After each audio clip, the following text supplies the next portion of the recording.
Selamat datang di channel Alur Donghua. Sebelum menonton, silahkan subscribe, biar Mimin tambah semangat update-nya. Fan Juecheng masih memiliki senyum tipis di wajahnya saat dia berkata, "Saya mempersembahkan semua harta berharga dan ramuan ini untuk menunjukkan ketulusan klan surga pembakaran saya." Tentu saja, bagi seseorang yang memiliki status bermartabat seperti Anda, dan terlebih lagi memiliki jiwa yang dingin dan hati yang sedingin es, tentu saja mustahil untuk tertarik pada ramuan ini. Tapi saya bertanya-tanya apakah hal ini cukup untuk memenangkan hati yang mulia. Fan Juecheng mengulurkan tangannya dan membelai cincin spasial. Tiba-tiba, sebuah kotak giok transparan muncul di tangannya, dengan bunga aneh dengan 9 kelopak mekar di dalamnya. Setiap kelopak bunga memiliki bentuk yang berbeda satu sama lain, tetapi semuanya, tanpa kecuali, tampak mirip dengan nyala api. Meskipun tersegel di dalam kotak giok, bunga itu masih tampak menyala-nyala. Jadi ini, bunga jiwa yang terbakar. Melihat bunga menyala yang ada di dalam kotak giok, mata Chang Yue menjadi kabur dalam sekejap. Itu benar. Itu adalah salah satu harta paling berharga dari klan surga pembakaranku. Namun, jika itu adalah sesuatu yang diinginkan sang putri, apalagi bunga jiwa terbakar, aku tidak akan segan untuk berpisah bahkan dengan separuh hidupku. Berikan bunga itu padaku, dan aku akan pergi bersamamu. Setelah mengambil nafas ringan, Chang Yue mengulurkan tangannya, dan segera mengambil kotak berisi bunga jiwa terbakar yang tersegel. Selama ini, Fan Juecheng tidak menunjukkan tanda-tanda menghentikannya, atau menarik tangannya, dan membiarkannya mengambil kotak giok di tangannya. Chang Yue dengan cepat berbalik, dan tiba di hadapan lelaki tua bermarga Mu, yang merupakan bagian dari persekutuan pedagang bulan hitam. Bahkan sebelum dia membuka mulutnya, lelaki tua itu menganggukkan kepalanya tanda mengerti, dan berkata dengan suara yang sangat pelan. "Kamu tidak perlu menunjukkannya kepadaku. Saya pernah berkesempatan melihat bunga jiwa terbakar sebelumnya, dan tanpa keraguan dapat mengatakan bahwa yang ada di tangan Anda adalah bunga jiwa terbakar. Hanya saja saya kurang percaya diri dalam menerapkan kemampuan Soul Detah dari Burning Soul Flower. Aku hanya bisa mencoba yang terbaik, tapi jika itu berakhir dengan kegagalan, seniormu, aku menyerahkan segalanya padamu. Aku masih meminta seniormu untuk melenyapkan parasit pengikat kehidupan pemakan jiwa dari tubuh ayah kerajaanku menggunakan bunga jiwa terbakar hari ini. Terlepas dari apakah itu berakhir dengan sukses atau tidak, Chang Yue akan selalu berterima kasih padamu selama sisa hidupku." Chang Yue menjawab dengan suara penuh penghargaan dan memohon. Kemudian, dia berbalik dan mendekati kereta kekaisaran Chang Wanhe. Dia membuka tirai, dan meletakkan kotak giok itu di atas lututnya. "Ayah kerajaan, kamu harus merawat kotak giok ini dengan baik, dan selain dari seniormu dari persekutuan pedagang bulan hitam, kamu tidak boleh menyerahkannya kepada orang lain. Yuer mungkin tidak bisa menemanimu lagi di sisimu, jadi pastikan untuk menjaga dirimu sendiri, Paman Dongfang, tolong lindungi ayahku bagaimanapun caranya." Setelah dia selesai berbicara, Chang Yue menurunkan tirai tanpa menunggu jawaban Chang Wanhe, dan langsung menuju tandu megah untuk mengawal pengantin wanita. Dia bisa mendengar suara tergesa-gesa memanggil Yuer bersamaan dengan suara batuk yang menyakitkan datang dari belakangnya.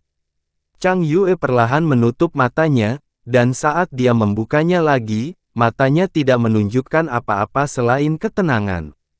Dia melangkah ke tandu megah sendirian, tanpa didukung oleh orang lain, dan menurunkan tirai merah sambil dengan acuh tak acuh berkata, "Bergerak." Hahaha. Chang Suo tertawa puas, "Meskipun kami tidak mengadakan upacara yang indah, tapi kita dapat melihat betapa bersemangatnya dia untuk menjadi anggota klan surga yang terbakar. Tuan muda klan Fan, mulai sekarang aku hanya bisa mempercayakan kebahagiaan kakak perempuanku padamu. Pastikan tidak ada yang mengganggunya." "Hehe, Aku minta ayah dan pangeran ketiga tenang. Mampu menikahi sang putri sebagai istriku, sudah merupakan berkah 3 kehidupan bagiku. Jadi secara alami aku akan memperlakukannya dengan baik, kata Fen Juecheng sambil tertawa. Saat menyapa Chang Wanhe dia masih terus terang menggunakan kata ayah, seolah-olah dia tidak mendengar peringatan Chang Wanhe sebelumnya, atau memang tidak pernah mempedulikannya sejak awal. Fen Juecheng tiba-tiba melompat, dan jatuh ke punggung kuda. Kemudian, mengikuti isyarat tangannya, prosesi klan surga pembakaran untuk mengawal pengantin wanita kembali dimulai, dengan megahnya meninggalkan istana merangkul bulan. Pernikahan sang putri awalnya merupakan peristiwa yang cukup besar untuk dirayakan berhari-hari, namun semuanya dilakukan dengan sangat sederhana sehingga sungguh aneh untuk dipikirkan. Tidak banyak tamu yang diundang, juga tidak ada pesta yang menampilkan nyanyian dan tarian oleh para pemainnya. Hal yang sama juga berlaku untuk ucapan selamat dan berkah yang seharusnya dikirimkan dari setiap bagian kekaisaran pada acara yang besar dan penuh keberuntungan ini. Bahkan pemain barongsai, dibawakan oleh klan surga terbakar sendiri. Sedangkan istana merangkul bulan hanya dihiasi dengan lampion tak bernyawa dan spanduk berwarna-warni, serta dipenuhi pelayan istana dan kasim yang memasang ekspresi khawatir di wajah mereka. Sepanjang kejadian, pertukaran kata-kata antara kedua belah pihak sangat jarang terjadi sehingga situasinya bisa disebut sangat menyedihkan. Ketika prosesi klan surga terbakar, yang membawa kekuatan penindas yang sangat besar, akhirnya meninggalkan istana merangkul bulan, kereta kekaisaran Chang Wanhe masih tidak bergerak di tempat semula, tanpa suara aktivitas apapun. Qin Wuyu menghela nafas, dan berkata sambil menghela nafas, siapa yang mengira segalanya akan menjadi seperti ini? Sang putri sama sekali tidak bersedia menikahi Fen Juecheng, dan Yang Mulia juga tidak bisa memaksanya untuk melakukannya. Jadi bagaimana ini bisa terjadi? Dalam hal ini, memang benar tidak ada yang secara langsung memaksa sang putri. Namun itu berarti tidak ada tekanan langsung, itu tidak berarti bahwa tidak ada tekanan tidak langsung terhadapnya. Tentu saja tidak ada keuntungan yang didapat Putri Chang Yue dari melakukan semua ini, dan aku hanya bisa berharap setidaknya Fen Juecheng tidak menganiaya dia atau apapun. Qin Wuxiang menutup matanya dengan prihatin. Saat itu, di Villa Pedang Surgawi, dia memandang tanpa daya saat perasaan antara Yun Ce dan Chang Yue semakin kuat dari hari ke hari. Di bidang turnamen peringkat, perasaan hati Chang Yue semakin terikat pada tubuh Yun Ce setiap saat. Bahkan jika Yun Ce berasal dari latar belakang yang sederhana, dia cukup layak untuk Chang Yue mengingat bakat bawaan dan prestasinya. Namun, tidak ada yang bisa dilakukan untuk mengatasinya sekarang karena dia akhirnya menjadi contoh lain dari pepatah, mereka yang dicintai Dewa Mati Muda. Saat itu sudah pukul 10 pagi saat iring-iringan klan surga terbakar meninggalkan istana merangkul bulan. Setiap jalan utama di depan gerbang kekaisaran dipadati oleh kerumunan orang, yang ramai dengan kebisingan dan kegembiraan, menciptakan suasana yang beberapa kali lebih hidup dibandingkan upacara sebelumnya. Mayoritas dari mereka hanya hadir di sana untuk menikmati menyaksikan segala hiruk-pikuknya, namun masih banyak pula dari mereka yang datang dari seluruh penjuru kekaisaran untuk menyapa dan memberi selamat kepada pasangan yang baru menikah, berharap untuk meninggalkan kesan pada klan surga terbakar. Selamat, Tuan Muda Klan Fen. Tuan Muda Klan Fen dan Putri Chang Yue jelas merupakan pasangan emas, yang pasangannya dibuat di surga. Oh, tak terbantahkan lagi bahwa takdir indah itulah yang bisa membuat semua orang di dunia merasa iri.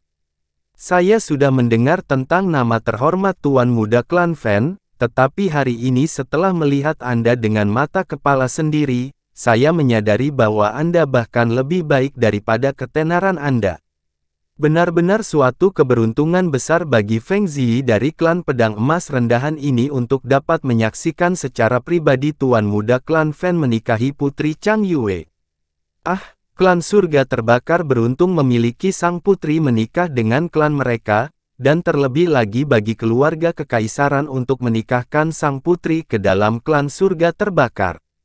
Ada banyak individu bergengsi di antara kerumunan yang bergerak menuju pusat kekaisaran, yang tidak meninggalkan kebutuhan bisnis yang terlewat dengan sanjungan mereka untuk menyenangkan klan surga yang terbakar.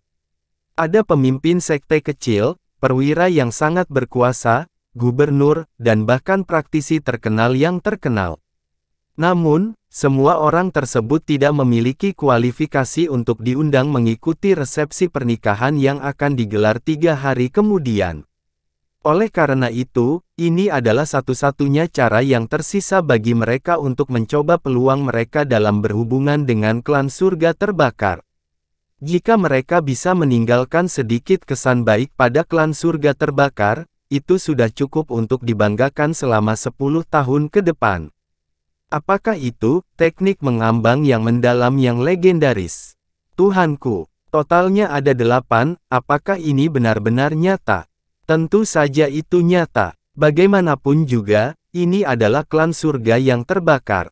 Dari sekian banyak orang yang heboh yang datang untuk melihat prosesi tersebut, hampir semuanya dibuat kaget dan terperangah dengan para ahli yang melayang di angkasa. Di setiap kota besar Kekaisaran Angin Biru, seseorang di alam mendalam bumi diperlakukan sebagai individu tingkat master atau supervisor. Namun alam mendalam langit praktis merupakan tingkatan legendaris bagi mereka, dan sebagian besar orang tidak akan pernah bisa melihat seseorang di alam mendalam langit seumur hidup mereka.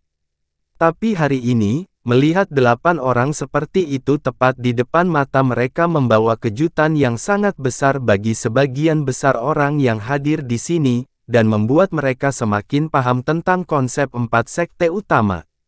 Lihat ke sana, orang itu adalah dokter jenius pertama dari Kerajaan Angin Biru kita, Santo Medis Gu Qiuhong. Setelah beberapa orang berteriak ketakutan, banyak tatapan penuh rasa hormat diarahkan pada seorang lelaki tua yang tampak baik hati dengan pakaian putih, yang berdiri di depan lebih dari 10 orang yang mengawalnya. Bahkan Fen Juecheng menunjukkan ekspresi hormat di wajahnya begitu dia menyadari keberadaan lelaki tua itu. Dia segera memanggil Tuan Besar Gu, dan hendak turun dari kudanya untuk memberi salam. Tidak perlu untuk itu. Gu Qiuhong melangkah maju dan segera menghentikannya, dan berkata sambil tertawa, "Hari ini memang hari emas ketika kamu akan mengantar pengantinmu ke klanmu, jadi kamu tidak boleh turun dari kudamu." Haha, aku dan kakekmu yang sudah tua ini menjalin persahabatan selama puluhan tahun, dan akhirnya hari pernikahanmu yang selama ini kami harapkan telah tiba. Ah, sejujurnya aku sangat senang dengan hal ini. Fen Juecheng menangkupkan tangannya dan berkata, "Tuan Besar Gu, Juecheng ini sangat berterima kasih karena telah datang sendiri untuk mengantar pengantin wanita Juecheng. Saya meminta Tuan Besar Gu untuk menghormati kami dengan kehadirannya di pesta besar yang kami selenggarakan selama 3 hari. Hoho, itu wajar saja. Aku akan berangkat ke klanmu sore ini," kata Gu Qiuhong sambil tertawa. Karena Fen Juecheng bersikap sopan dan hormat padanya di hadapan semua orang, wajahnya semakin cerah. Semua orang yang memeras otak mereka untuk mendapatkan pujian yang baik dan ingin mendekati klan surga terbakar untuk menjilatnya, memperlihatkan ekspresi iri ketika mereka mendengar klan surga terbakar mengundang Gu Qiuhong. Namun, semua orang tahu betapa tingginya level seseorang. Gu Qiuhong dulu, sebagai dokter jenius pertama di Kerajaan Angin Biru, mengundangnya sebagai tamu terhormat adalah hal yang wajar untuk dilakukan. Prosesi klan surga terbakar maju di kota kekaisaran dengan kecepatan yang tidak tergesa-gesa, dan hanya mencapai 1,5 kilometer dari istana kekaisaran setelah bergerak selama 15 menit. Kerumunan orang juga ikut bergerak, dan semakin banyak orang yang bergabung dalam perjalanan. Lagi pula, masing-masing dari mereka berpendapat bahwa ini adalah satu-satunya saat dalam hidup mereka ketika mereka bisa menyaksikan peristiwa besar seperti itu. Pada saat ini, Tiba-tiba terdengar suara tangisan burung yang keras dan panjang dari langit barat daya. Itu, benda apa itu? Lihatlah ke langit. Di langit biru yang jauh, sebuah titik hitam melaju ke arah mereka dengan kecepatan ekstrim. Dalam sekejap mata, titik hitam itu menjadi sebesar kepalan tangan, dan di saat berikutnya, menjadi lebih jelas saat siluet seekor burung besar muncul. Ia terbang sangat cepat. Mungkinkah itu angsa salju raksasa? Salah. Itu adalah Fierce Stormhawk, bukan Fierce Zephyr Bird. Binatang mendalam bumi tingkat tinggi itu, burung zephyr yang ganas. Di antara berbagai jenis binatang mendalam yang dapat dijinakkan yang melakukan perjalanan melalui udara, meskipun memiliki angsa salju raksasa adalah hal yang luar biasa, ia masih dianggap sebagai sesuatu yang sering terlihat. Memiliki Fierce Stormhawk dianggap lebih langka. Adapun Fierce Zephyr Bird, salah satu binatang buas di udara, hanya ada sedikit orang di seluruh kerajaan angin biru yang memilikinya. Fierce Zephyr Bird tidak hanya secepat Fierce Stormhawk, ia juga memiliki daya tahan berkali-kali lipat dibandingkan Fierce Stormhawk.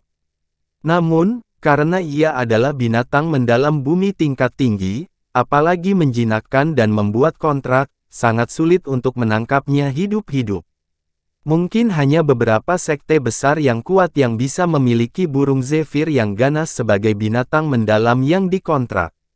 Secara umum, binatang buas tidak akan melanggar wilayah ras manusia. Tapi hari ini, Fierce Zephyr Bird sebenarnya terbang di atas langit Blue Wind Empire, dan ternyata dikendalikan oleh seseorang.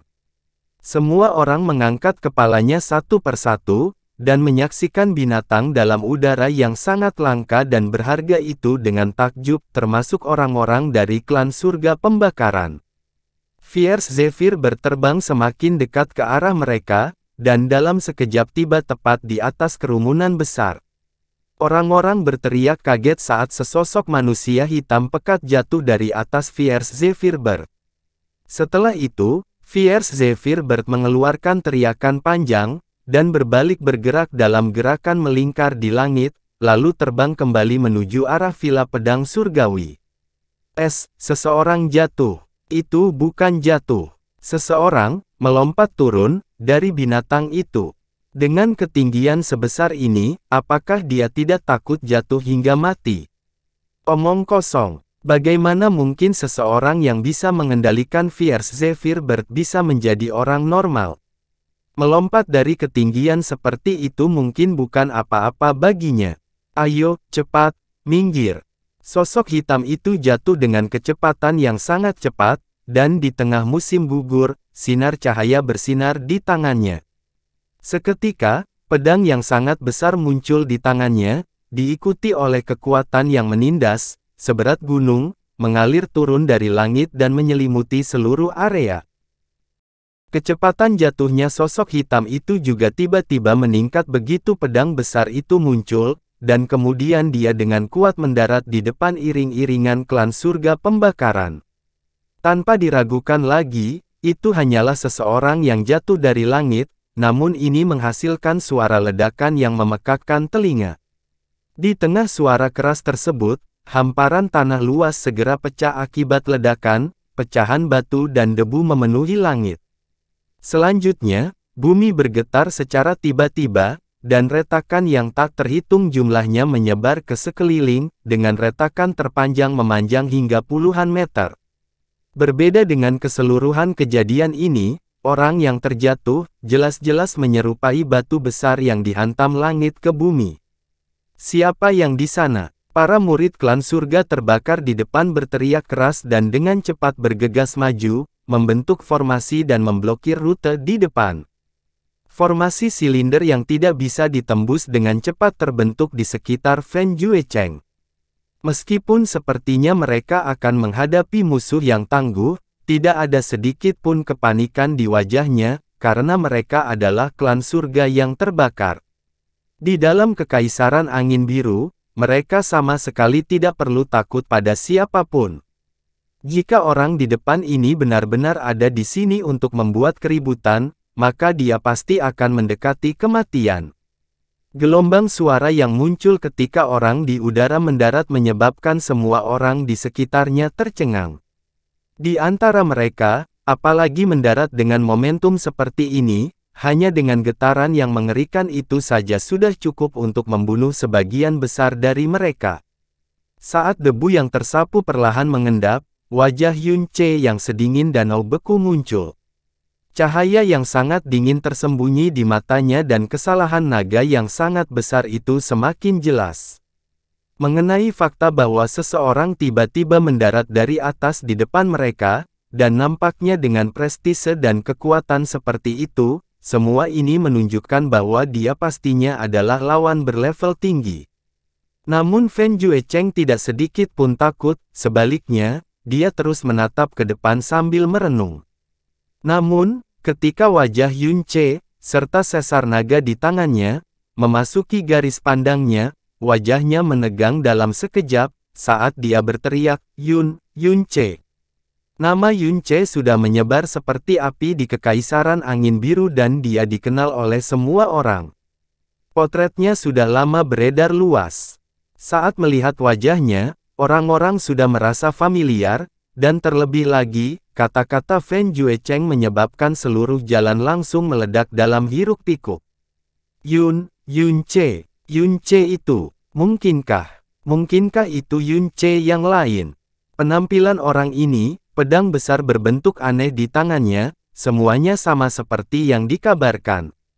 Tapi, bukankah dia sudah meninggal setahun yang lalu? Ini adalah fakta yang telah dilihat oleh 10 sekte besar itu dengan mata kepala mereka sendiri, jadi ini mungkin orang yang terlihat mirip, bukan? Saya rasa begitu. Deru suara kerumunan menenggelamkan semua pendengaran yang terdengar.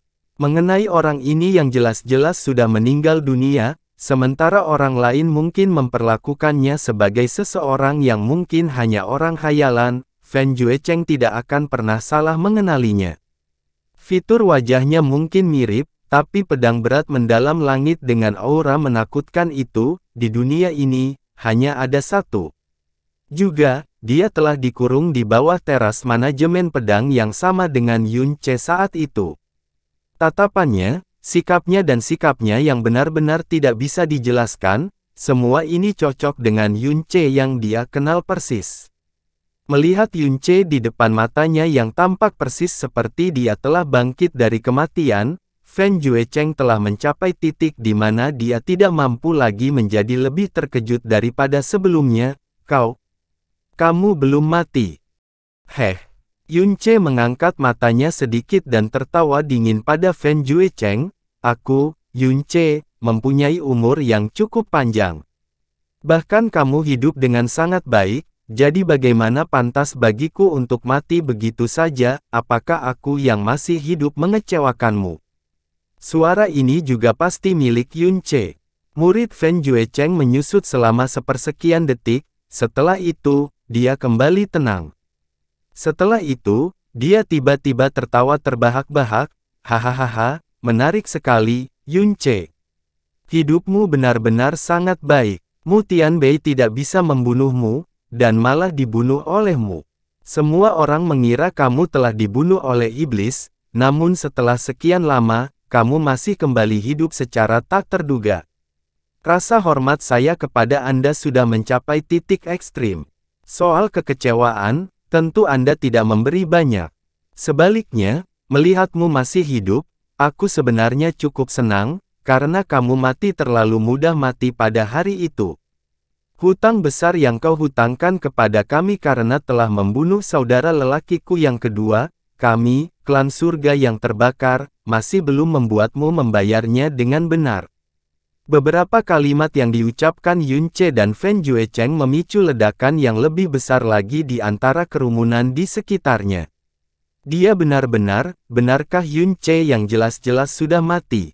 Usia, penampilan, senjata, semuanya cocok. Selain Yun Ce yang menduduki peringkat pertama, yang bisa memiliki kekuatan mengerikan di usia muda, hingga menyebabkan bumi retak seperti ini hanya dengan mendarat.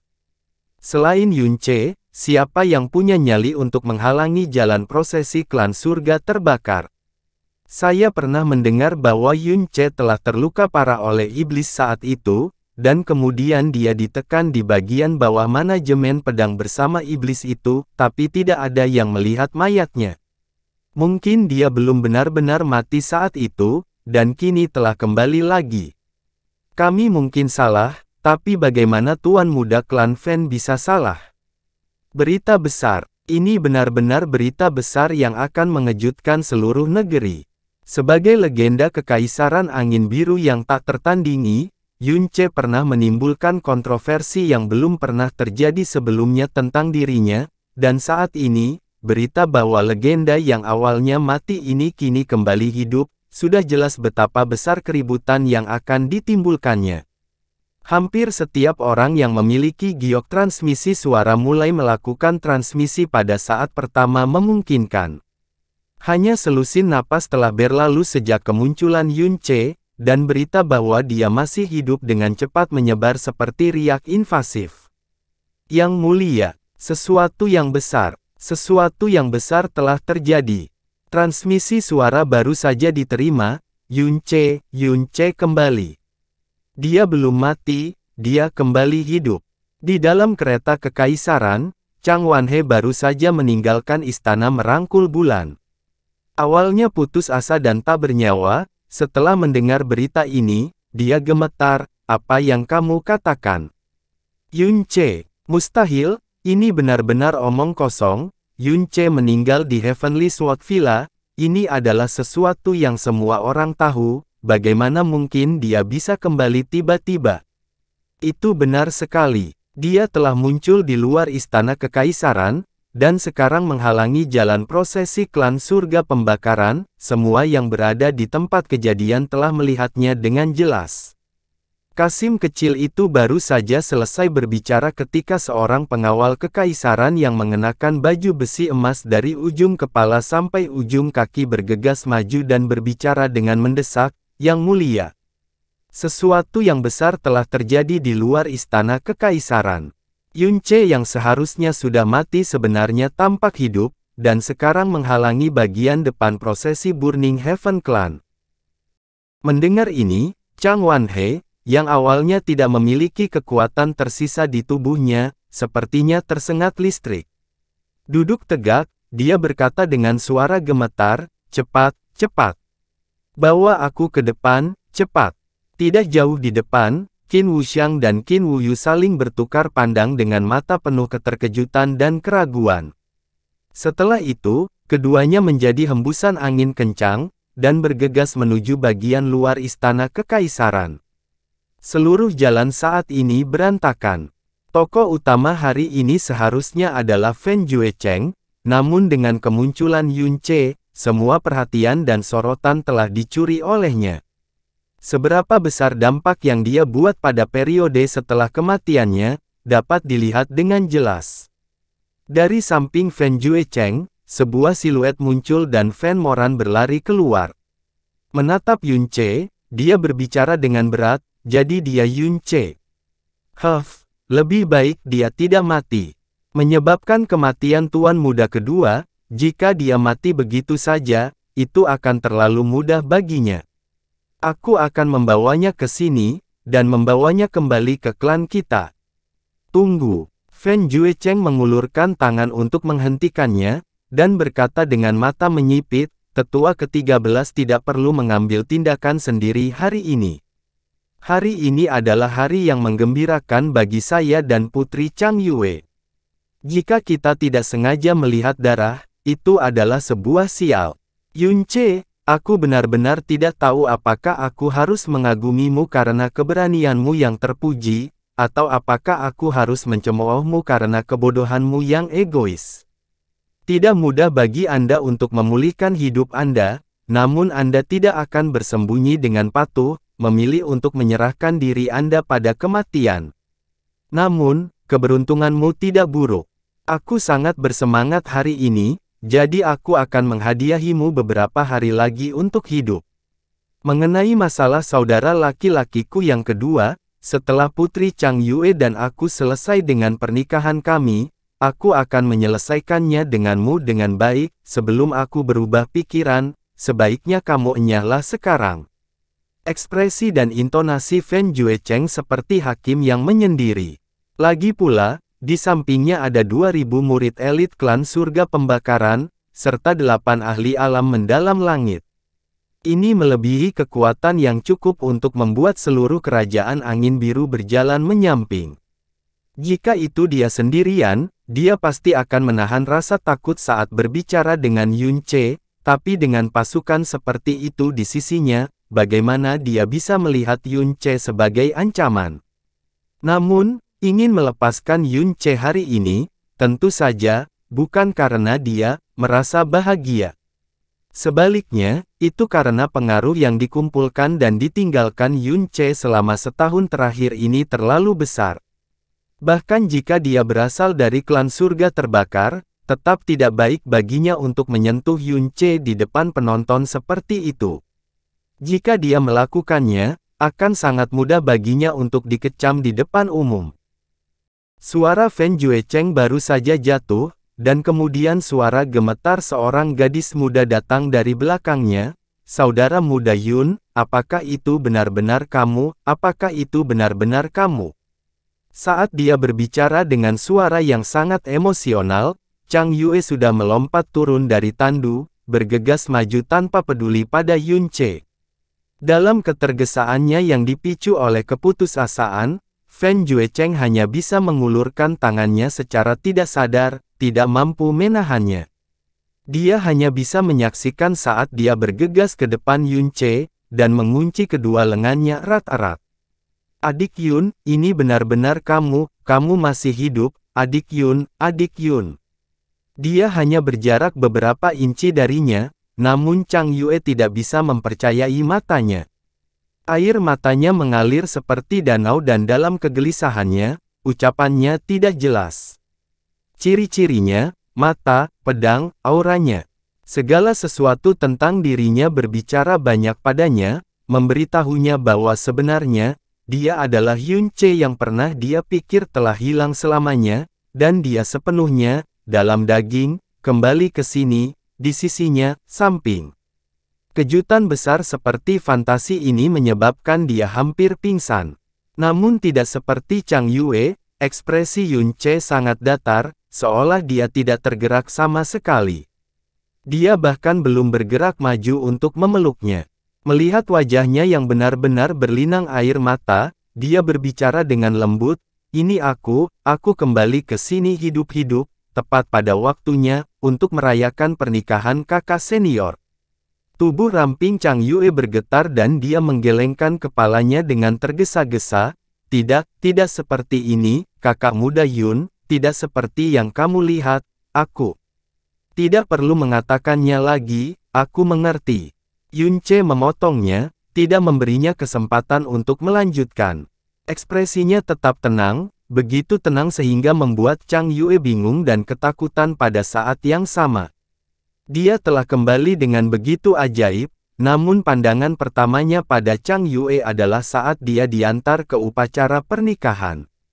Bahkan dia sendiri tahu betapa tak termaafkannya dia saat itu juga. Namun, sebenarnya bukan niatnya untuk menikahi Fen Juecheng, namun dalam ketakutannya, dia tidak dapat menjelaskan situasinya, namun, fakta bahwa dia menikah hari ini adalah fakta yang tak terbantahkan, yang sudah tidak diragukan lagi. Saat ini, Yun Ce mengulurkan tangan secepat kilat, meraih dada Chang Yue. Tangannya langsung meraih pakaian merah lebarnya, dan kemudian, dengan cepat menariknya keluar, di telapak tangannya, ada belati ramping dengan bilah 3 inci. Di ujung bilahnya ada kedipan samar dari noda hijau muda, itu adalah kilau racun yang sangat beracun. Hidung Yun Ce sangat sensitif terhadap racun, jadi ketika Chang Yue mendekat, dia bisa langsung mencium aroma yang sangat beracun, dan belati ini, yang telah ditutupi dengan racun yang sangat beracun, telah disembunyikan oleh Chang Yue tepat di bawah kerah bajunya, depan dadanya. Mencubit belati yang telah dicelupkan ke dalam racun, Yun Ce melakukan sesuatu yang membuat semua orang tercengang. Di bawah selimut tangisan ketakutan, Dia membalik telapak tangannya dan dengan kejam menusukkan belati ke dadanya sendiri. Pada saat itu, tetesan darah keluar dari dadanya, dan bilah 3 inci itu ditancapkan seluruhnya ke tubuhnya.